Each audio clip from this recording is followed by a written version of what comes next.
Gas সংকটের সর্বশেষ খবর জানাতে এই মুহূর্তে চট্টগ্রামের কদমতলীতে আছেন রিপোর্টার পার্থপ্রতিম বিশ্বাস। সরাসরি যাচ্ছে সেখানে।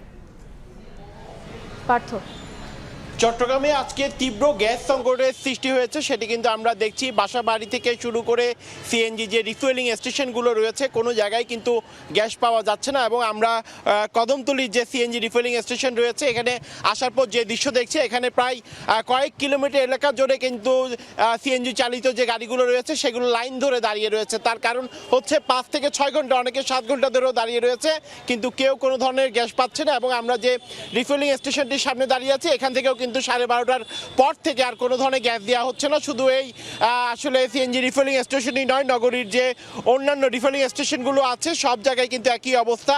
আসলে কক্সবাজারের মহেশখালীর ভাসমান তরলীকৃত প্রাকৃতিক গ্যাস টার্মিনালে কারিগরি ত্রুটির জেরে কিন্তু দেশে 10 দিন ধরে যে তীব্র গ্যাস সংকট চলছে, তার প্রভাব বেশি পড়েছে বন্দরনগরী চট্টগ্রামে। কারণ এই অঞ্চলে নিজস্ব গ্যাস ক্ষেত্র থেকে সরবরাহ না থাকায় পুরো ব্যবস্থায় এলএনজি নির্ভর। ফলে বাসাবাড়ির চুলা থেকে শুরু করে শিল্প কারখানা, সিএনজি ফিলিং স্টেশন, বিদ্যুৎ কেন্দ্র ও সার কারখানার গ্যাসের তীব্র সংকট দেখা দিয়েছে। এবং দিন রাতের প্রায় সময় রান্নার চুলা জ্বলছে মিটমিট করে, গ্যাসের চাপ কখনো আসছে আবার কখনো হঠাৎ চলে যাচ্ছে। আসলে শিল্প কারখানার উৎপাদন ব্যাহত হচ্ছে মারাত্মকভাবে।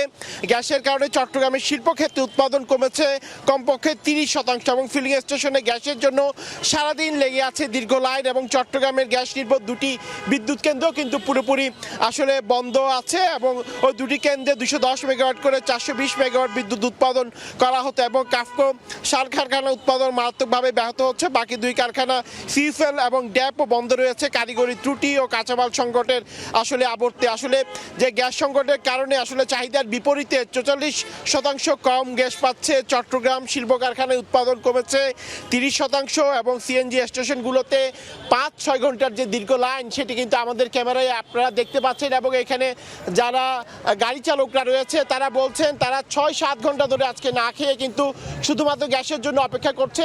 আসলে এই সমস্যার সমাধান কখন হবে সেটি তারা আসলে জানতে চায়। তবে আমরা সকাল থেকে দেখছি বন্দরনগরী চট্টগ্রামে তীব্র গ্যাসের সংকট সৃষ্টি হয়েছে।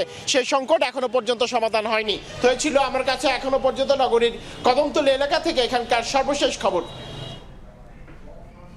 গ্যাস সংকটের সর্বশেষ খবর জানাতে চট্টগ্রাম থেকে আমাদের সাথে যুক্ত হয়েছিলেন সহকর্মী পার্থপ্রতিম বিশ্বাস।